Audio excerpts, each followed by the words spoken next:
هذه اخبار زوينة. نهضة بركان وأولمبيك أسفي في ربع نهائي مسابقات الكاف. الكرة المغربية كترجع تسيطر على الساحة الإفريقية بنتائج جد مشرفة.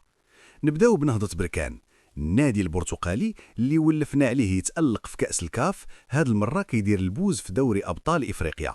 بركان ربحات نادي ريفرز بثلاثية نظيفة، وخا الصراحة الماتش كان يقدر يسالي بستة ولا سبعة لولا ضياع الفرص السهلة اللي هي مرض كيعاني منه اللاعب المغربي عموما.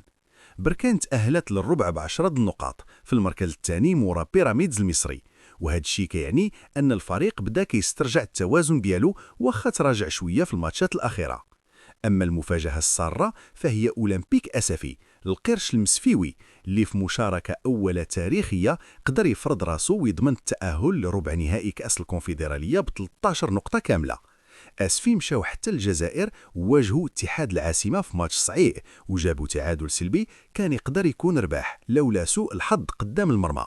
هاد التأهل المزدوج ديال بركان وأسفي مع اقتراب الوداد والجيش الملكي من حسم أمورهم كيعطينا أمل كبير باش نشوفوا السوبر الإفريقي هاد العام مغربي 100% كما وقع في السنوات الماضية. الجمهور المغربي فرحان بزاف بهاد الأندية اللي كتمثل الراية الوطنية أحسن تمثيل، وكتأكد أن البطولة الوطنية هي الأقوى حاليا في القارة السمراء، ونتمناو الاستمرارية حتى النهائيات والظفر بالألقاب الغالية.